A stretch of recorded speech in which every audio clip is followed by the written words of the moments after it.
That is frightening. I mean, it really is. It's funny to just kind of go, whoa, kind of like a squirrel over the Grand Canyon, just saying, give it up the nuts or die. Yes, you got me with Einstein's ghost. Do you find your heartbeat has increased from doing that? When you do that stuff all of a sudden, that's why improvisation is so much fun. Yeah. And that's why it's also scary when it doesn't work, too. What's your background in it? Is it Second City and that sort of thing? You never were at the committee with yeah. All those people there. They were wonderful.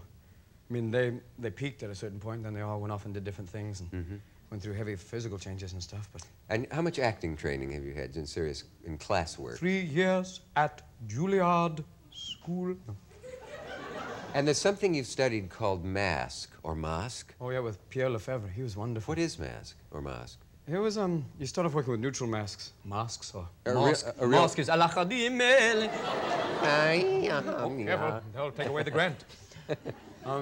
It's when you work with a neutral mask, which it has no expression, and you just work with your whole body to express things. Do you mean you pretend you're wearing a neutral mask, or you actually put one on? You don't have to pretend. Yeah, but a mask changes expressions as the light moves, as you move can change, about yeah, you can make it, or just by the way your body. If by moving your body into position almost like this, will change the mask will look really sad, even though it's a neutral mask. It has not physically changed, and you can just by doing it like that. I mean, even though I'm moving my face, but if you keep your face like this, going like, there's certain gestures that are body language that are associated in your mind with an emotion. And so the blank mask appears to become sad and appears to become elated and whatever. Or it can assume anything. By forcing you to use your whole body, you work eventually towards using character masks, which are half masks where you have the use of your face and you can talk. Yeah. Some of them are real wonderful. And he had these masks made by an Algerian man. That was wonderful.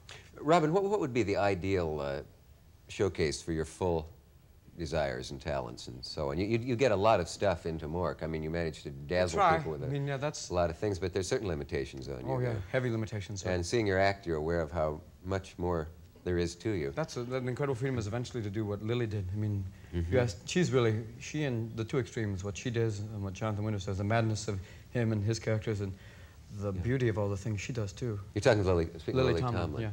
Yeah. Do you have any fears, anxieties, or questions about going into a film now? Some of them, yeah. It's scary because you realize one wrong. I mean, you can be doing great to be everyone go, hey, fantastic, you're brilliant. We'll have breakfast, lunch, dinner. Then all of a sudden, one bad film. Excuse me, will you hold?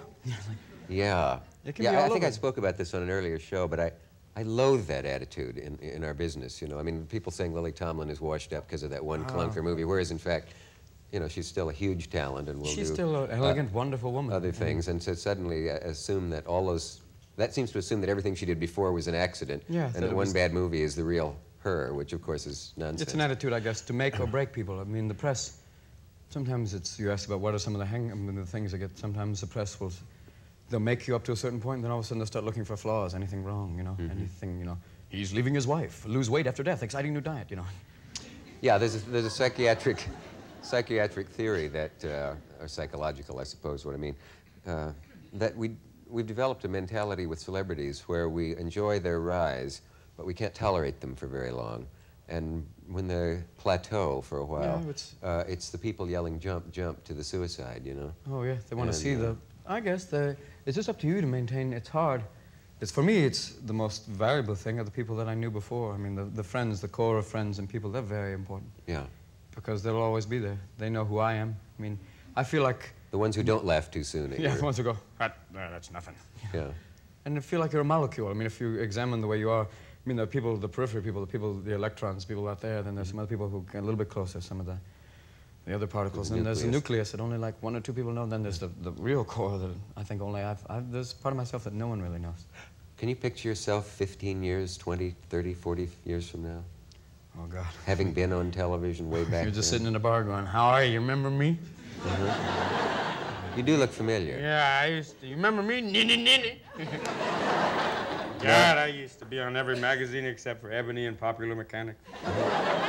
Were you some kind of television... Yeah, I was hot. Newsman? Can you have a drink on me, will you? Sure. You pay for it? Oh, okay. What were you, newscaster or... No, I was a comedian. I was a funny man. Funny man. Funny man. Funny man. You don't strike me as particularly funny now. No, I got vapor lock now.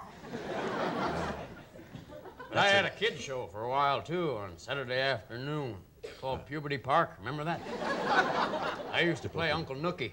Oh, yes, I do now. And the puppet went, woo! Yeah.